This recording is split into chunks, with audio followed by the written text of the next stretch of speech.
पिछले एपिसोड में हमने देखा कि किस तरह एक खाना बदोश जनजाति जो कि मंगोल कहलाती है अपने पराक्रम और रण कौशल से मंगोल साम्राज्य को विश्व के बहुत बड़े भूभाग पर स्थापित कर लेती है।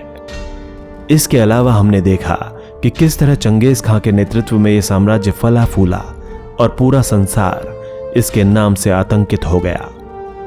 आज के एपिसोड में हम जानेंगे कि चंगेज खां की मृत्यु के बाद मंगोलों का क्या हुआ और उनका साम्राज्य किस तरह से आगे बढ़ा। चंगेज खां के बाद मंगोल। चंगेज खां की मृत्यु के बाद हम मंगोल साम्राज्य को दो चरणों में विभाजित कर सकते हैं। पहला चरण 1236 से 1242 तक था, जिसके दौरान रूस के स्टेपी क्षेत्र, बुल्गार, कीव, पोलैंड तथा हंगरी में भारी सफलता प्राप्त की गई। दूसरा चरण 1255 से 1300 तक रहा, जिसमें समस्त चीन, ईरान, इराक और सीरिया पर विजय प्राप्त की गई। इन अभियानों के पश्चात साम्राज्य की परिसीमाओं में स्थिरता आई। सन 1203 के बाद के दशकों में मंगोल सेनाओं को बहुत कम कठिनाइयों का सामना करना पड़ा, परंतु यह ध्यान देने योग्य बात है कि सन 1260 के दशक के बाद पश्चिम के सैन्य अभियानों के शुरुआती आवेग को जारी रखना संभव नहीं हो पाया। हालांकि वियना और उससे परे पश्चिमी यूरोप एवं मिस्र मंगोल सेनाओं के अधिकार में ही रहे। इसीलिए उनके हंगरी के स्टेपी क्षेत्र से पीछे हट जाने और मिस्र की सेनाओं द्वारा पराजित हो जाने से नवीन राजनीतिक प्रवृत्तियों के उदय होने के संकेत मिले। इस प्रवृत्ति के दो पहलू थे। पहला, मंगोल परिवार में उत्तराधिकार को लेकर आंतरिक राजनीति थी। जब प्रथम दो पीढ़ियां जोची और ओगोदेई के उत्तराधिकारी महान खान के राज्य पर नियंत्रण स्थापित करने के लिए एकजुट हो गए, अब उनके लिए यूरोप में अभियान करने की अपेक्षा अपने इन हितों की रक्षा करना अधिक महत्वपूर्ण हो गया। दूसरी स्थिति तब उत्पन्न हुई जब चंगेज खान के वंश की तोलुयिद शाखा के उत्तराधिकारियों ने जोची और ओगोदेई वंशों को कमजोर कर दिया।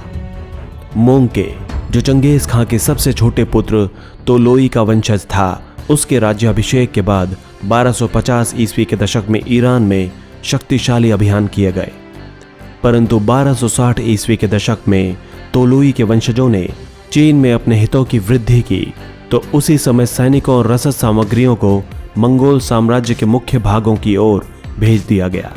इसके परिणाम स्वरूप मिस्र की सेना का सामना करने के लिए मंगोलों ने एक छोटी अपर्याप्त सेना भेजी। मंगोलों की पराजय और तोलोई परिवार की चीन के प्रति निरंतर बढ़ती हुई रुचि से उनका पश्चिम की ओर विस्तार रुक गया। इसी दौरान रूस और चीन की सीमा पर जोची और तोलोई वंशों के अंदरूनी झगड़ों ने जोची वंशजों का ध्यान उनके संभावित यूरोपीय अभियानों से हटा दिया। पश्चिम में मंगोलों का विस्तार रुक जाने से चीन में उनके अभियान शिथिल नहीं हुए। वस्तुतः उन्होंने चीन को एकीकृत किया। सामाजिक, राजनैतिक और सैनिक संगठन। मंगोलों और अन्य अनेक खानाबदोश समाजों में प्रत्येक तंदुरुस्त वयस्क सदस्य हथियारबंद होते थे। जब कभी आवश्यकता होती थी तो इन्हीं लोगों को मिलाकर एक सेना बनाई जाती थी। विभिन्न मंगोल जनजातियों के एकीकरण और उसके पश्चात विभिन्न लोगों के खिलाफ अभियानों से चंगेज खां की सेना में नए सदस्य शामिल हुए। इससे उनकी सेना, जो कि अपेक्षाकृत रूप से छोटी और अविभेदित समूह थी, वह अविश्वसनीय रूप से एक विशाल विषम जातीय संगठन में परिवर्तित हो गई। इसमें उनकी सत्ता को स्वेच्छा से स्वीकार करने वाले तुर्की मूल के उइगुर समुदाय के लोग शामिल थे। केराइटों जैसे पराजित लोग भी इसमें सम्मिलित थे, जिन्हें अपनी पुरानी शत्रुता के बावजूद महासंघ में शामिल कर लिया गया। चंगेज खां ने संकल्प किया था कि वो उन विभिन्न जनजातीय समूहों को मिटा देगा जो उसके महासंघ के सदस्य थे। उसकी सेना स्टेपी क्षेत्रों की पुरानी दशमलव पद्धति के अनुसार गठित की गई थी, जो 10, 100, 1000 और 10,000 सैनिकों की इकाई में विभाजित थी। पुरानी पद्धति में कुल, कबीले और सैनिक दशमलव इकाइयां एक साथ अस्तित्व में थीं। चंगेज खां ने इस प्रथा को समाप्त किया। उसने प्राचीन जनजातीय समूहों को विभाजित कर उसके सदस्यों को नवीन सैनिक इकाइयों में विभक्त कर दिया। उस व्यक्ति को जो अपने अधिकार की अनुमति लिए बिना बाहर जाने की चेष्टा करता था, उसे कठोर दंड दिया जाता था। सैनिकों की सबसे बड़ी इकाई लगभग 10,000 सैनिकों की थी, जिसे तुमन कहा जाता था। इसमें अनेक कबीलों और कुलों के लोग शामिल होते थे। उसने स्टेपी क्षेत्र की पुरानी सामाजिक व्यवस्था को परिवर्तित किया और विभिन्न वंशों तथा कुलों को एकीकृत कर इसके जनक चंगेज खान ने इन सभी को एक नवीन पहचान प्रदान की।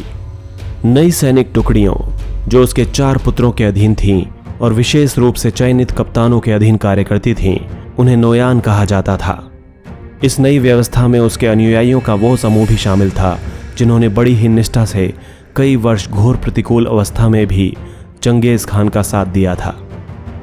चंगेज खान ने सार्वजनिक रूप से ऐसे अनेक व्यक्तियों को आंडा यानी सगा भाई कहकर सम्मानित किया, जो ये दर्शाता था कि चंगेज खान के संबंध अपने नौकरों के साथ भी बहुत गहरे थे। इस तरह से नए वर्गीकरण ने पूर्व से चले आ रहे सरदारों के अधिकारों को सुरक्षित नहीं रखा, जबकि नए तरह से उभरे अभिजात्य वर्ग ने अपनी प्रतिष्ठा मंगोलों के महानायक के साथ अपने करीबी रिश्ते से प्राप्त की। इस नई हायरार्की में चंगेज खान ने अपने नव विजित लोगों पर शासन करने का उत्तरदायित्व अपने 4 पुत्रों को सौंप दिया। इससे उलुस का गठन हुआ। चंगेज खान का जीवन काल अभी भी निरंतर विजयों और साम्राज्य को अधिक से अधिक बढ़ाने का युग था और जिसकी सीमाएं अत्यंत परिवर्तनशील थीं। उसके सबसे बड़े बेटे जोची को रूसी स्टेपी प्रदेश प्राप्त हुआ, परंतु उसकी दूरस्थ सीमा यानी उलुस निर्धारित नहीं थी। इसका विस्तार सुदूर पश्चिम तक विस्तृत था, जहां तक उसके घोड़े स्वेच्छापूर्वक भ्रमण कर सकते थे। उसके दूसरे बेटे चगताई को तूरान का स्टेपी क्षेत्र तथा पामीर के पहाड़ का उत्तरी क्षेत्र भी मिला, जो उसके भाई के प्रदेश से लगा हुआ था। संभवतः वो जैसे जैसे पश्चिम की ओर बढ़ता गया होगा, वैसे वैसे ये अधिकार क्षेत्र भी परिवर्तित होता गया होगा। चंगेज खान ने संकेत दिया था कि उसका तीसरा पुत्र ओगोदेई उसका उत्तराधिकारी होगा और उसे महान खान की उपाधि दी जाएगी। इस राजकुमार ने अपने राज्याभिषेक के बाद अपनी राजधानी काराकोरम में प्रतिष्ठित की। उसके सबसे छोटे पुत्र तोलोई ने अपनी पैतृक भूमि मंगोलिया को प्राप्त किया। चंगेज खान का यह विचार था कि उसके पुत्र परस्पर मिलजुल कर साम्राज्य का शासन करेंगे और इसे ध्यान में रखते हुए उसने विभिन्न राजकुमारों के लिए अलग अलग सैन्य टुकड़ियां निर्धारित कर दी। इन सैन्य टुकड़ियों को तामा कहा जाता था, जो प्रत्येक उलुस में तैनात रहती थीं। परिवार के सदस्यों में राज्य की भागीदारी का बोध सरकारों की परिषद यानी किरीलताई में होता था, जिसमें परिवार या राज्य के भविष्य के निर्णय, अभियानों, लूट के माल का बंटवारा, चारागाह भूमि और उत्तराधिकार आदि के समस्त निर्णय सामाजिक रूप से लिए जाते थे। चंगेज खान ने पहले से ही एक फुर्तीली हरकारा पद्धति अपना रखी थी, जिससे राज्य के दूर दराज के स्थानों में परस्पर संपर्क रखा जा सके। अपेक्षित दूरी पर निर्मित सैनिक चौकियों में स्वस्थ एवं बलवान घोड़े तथा घुड़सवार संदेशवाहक तैनात रहते थे। इस संचार पद्धति की व्यवस्था करने के लिए मंगोल यायावर अपने पशु समूहों से अपने घोड़े अथवा अन्य पशुओं का 10वां हिस्सा प्राप्त करते थे। इसे कुबकुर कहा जाता था। इस उगाही को यायावर लोग अपनी स्वेच्छा से प्रदान करते थे, जिससे उन्हें अनेक लाभ प्राप्त होते थे। चंगेज खान की मृत्यु के बाद इस हरकारी पद्धति में और भी सुधार लाया गया। इस पद्धति की गति तथा विश्वसनीयता यात्रियों को आश्चर्य में डाल देती थी। इससे महान खानों को अपने विस्तृत महाद्वीपीय साम्राज्य के सुदूर स्थानों में होने वाली घटनाओं की निगरानी करने में भी सहायता मिलती थी।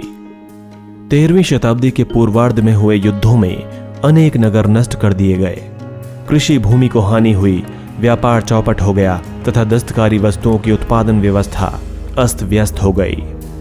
सैकड़ों हजारों लोग मारे गए और इससे कहीं अधिक दास बना लिए गए। इनकी वास्तविक संख्या अतिशयोक्तिपूर्ण तथ्यों के जाल में खो गई है। जब मंगोलों के सैन्य अभियानों में विराम लगा, तब यूरोप और चीन के भूभाग आपस में जुड़ गए। मंगोल विजय के बाद शांति का माहौल बन गया और व्यापारिक संबंध मजबूत हुए। मंगोलों की देखरेख में रेशम मार्ग यानी सिल्क रूट पर व्यापार और भ्रमण अपने शिखर पर पहुंचा, लेकिन पहले की तरह अब व्यापारिक मार्ग चीन में ही खत्म नहीं होते थे। वे उत्तर की ओर मंगोलिया तथा नवीन साम्राज्य के केंद्र काराकोरम की ओर बढ़ गए। मंगोल शासन में सामंजस्य स्थापित करने के लिए संचार और यात्रियों के लिए सुलभ यात्रा आवश्यक थी। सुरक्षित यात्रा के लिए यात्रियों को पास, जिसे फारसी में पैजा और मंगोल भाषा में जेरेस कहा जाता है, जारी किए जाते थे। इस सुविधा के लिए व्यापारी बाज नामक कर अदा करते थे, जिसका अर्थ ये था कि वे मंगोल शासक की सत्ता स्वीकार करते हैं। 13वीं शताब्दी ईस्वी में मंगोल साम्राज्य में खानाबदोश और स्थानबद्ध समुदायों में विरोध कम होते गए। उदाहरण के लिए 1230 के दशक में जब मंगोलों ने उत्तरी चीन के चिन वंश के विरुद्ध युद्ध में सफलता प्राप्त की, तो मंगोल नेताओं के एक क्रुद्ध वर्ग ने दबाव डालकर यह विचार रखा कि समस्त किसानों को मौत के घाट उतार दिया जाए और उनकी कृषि भूमि को चारागाह में परिवर्तित कर दिया जाए। परंतु 1270 के दशक के आते आते शुंग वंश की पराजय के बाद दक्षिणी चीन को मंगोल साम्राज्य में सम्मिलित कर लिया गया। तब चंगेज खां का पोता कुबलई खान कृषकों और नगरों के रक्षक के रूप में उभरा। गजन खान, जो चंगेज खां के सबसे छोटे पुत्र तोलोई का वंशज था, उसने अपने परिवार के सदस्यों और अन्य सेनापतियों को आगाह कर दिया था कि वे कृषकों को न लूटें। एक बार अपने भाषण के दौरान उसने कहा था कि ऐसा करने से राज्य में स्थायित्व और समृद्धि नहीं आएगी। उसका इस तरह से किसानों के पक्ष में आवाज उठाना चंगेज खां को भी हैरान कर देता था। आगे चलकर 13वीं शताब्दी के मध्य तक भाइयों के बीच पिता द्वारा अर्जित धन को मिल बांटकर इस्तेमाल करने की बजाय व्यक्तिगत राजवंश बनाने की भावना ने स्थान ले लिया और हर एक अपने उलूस यानी अपने व्यक्तिगत अधिकृत क्षेत्र का स्वामी हो गया। जाहिर है कि यह उत्तराधिकार के लिए संघर्ष का परिणाम था, जिसमें चंगेज खां के वंशजों के बीच महान पद के लिए तथा उत्कृष्ट चारागाह भूमि पाने के लिए होड़ होती थी। चीन और ईरान दोनों पर शासन करने के लिए आए टोलोई के वंशजों ने युआन और इलखानी वंशों की स्थापना की। जोची ने सुनहरा गिरोह यानी गोल्डन हॉर्ड का गठन किया और रूस के स्टेपी क्षेत्रों पर राज किया। चगताई के उत्तराधिकारियों ने तुरान के स्टेपी क्षेत्रों पर राज किया, जिसे आजकल तुर्किस्तान कहा जाता है। यह बात ध्यान देने योग्य है कि मध्य एशिया, जहां पर चगताई के वंशजों का राज था, तथा रूस के स्टेपी निवासियों में खानाबदोश परंपराएं सबसे अधिक समय तक चली। उस समय रूस को गोल्डन होर्ड के नाम से जाना जाता था। चंगेज खां के वंशजों का धीरे धीरे अलग होकर अलग अलग वंश समूहों में बंट जाने का तात्पर्य था उनका अपने पिछले परिवार से जुड़ी स्मृतियों और परंपराओं के सामंजस्य में बदलाव आना।